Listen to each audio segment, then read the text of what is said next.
our mission here in New Delhi, the U.S. Embassy in New Delhi, provides support to the Tibetan people, and we do that around the world as well. And we encourage the PRC to engage in negotiations directly with the Dalai Lama or his representatives without preconditions.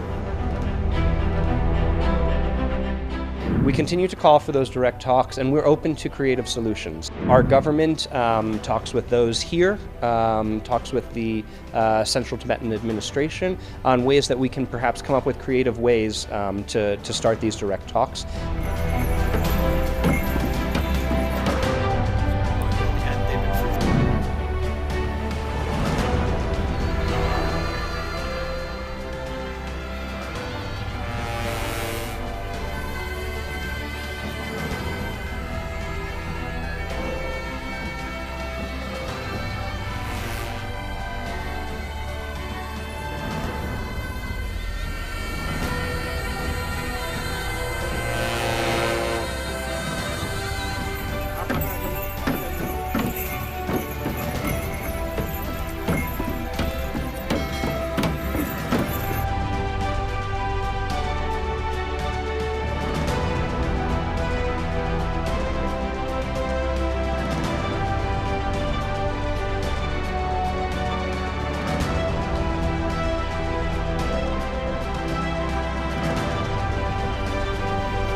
I'm here in Dharamshala to meet with members of the media that are based here, both Indian and Tibetan, here as part of a regular contact that the U.S. Embassy has with the Tibetan people to learn how we can continue our strong support for the Tibetan community. We can see recently the Dalai Lama spent a great time in USA. Mm-hmm. So who are the leaders, US leaders that met His Holiness, and what was their commitment? Yeah, so I can't speak for his entire schedule, and I know that he had a private schedule in the United States. But while he was there, he met with the Special Coordinator for Tibet Issues from the U.S. government. Her name is Uzra Zeya, as well as a Senior Director from the National Security Council that covers democracy and human rights. They had that meeting on August 21st in New York. And in that meeting, our Special Tibet Coordinator, Zeya, reiterated a message from the U.S. government that we support the human rights of the Tibetan people, as well as continue our efforts to preserve the historical, cultural, linguistic, and religious heritage that is distinct to Tibet and the Tibetan people. She also conveyed a message from President Biden to His Holiness the Dalai Lama, wishing him a swift recovery and that continued good health after his surgery in the United States. We know that the United States has also come up with a new law for the Tibetans. So, yes. How this act will work, how this new law will work for Tibetans? And what next after the Biden signed it this into law? Yeah. So now what next? How the U.S. is pursuing it now? Right. Yeah. So the act, as you know, was passed by Congress in June of this year and then signed into law by President Biden in July. I can't speak on behalf of Congress, but on behalf of the administration and on behalf of President Biden, he signed the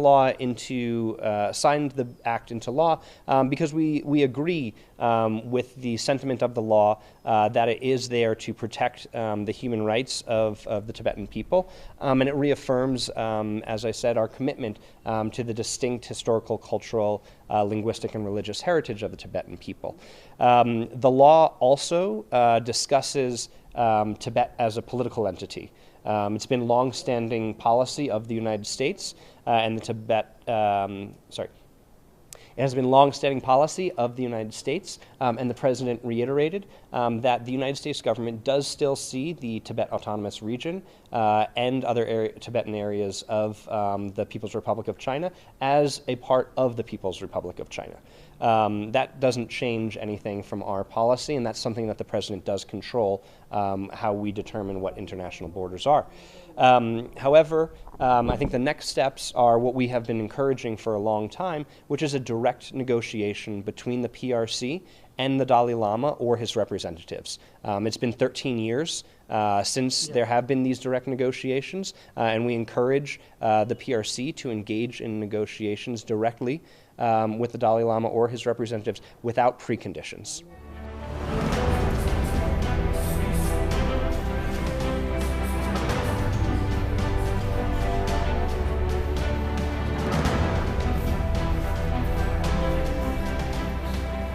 So the Resolve Act describes U.S. position, and it is something that we are continuing to carry out. Our mission here in New Delhi, the U.S. Embassy in New Delhi, provides support to the Tibetan people, and we do that around the world as well. And so this has been something that is long-standing, and we are continuing to do that. And part of my visit here is to understand how best can the U.S. government support the Tibetan people. And now, after this law was passed, how U.S. is going to push for the resumption of talks between PRC and the representatives of his holiness? Yes, we continue to call for those direct talks, and we're open to creative solutions. Our government talks with those here, talks with the Central Tibetan Administration on ways that we can perhaps come up with creative ways to start these direct talks.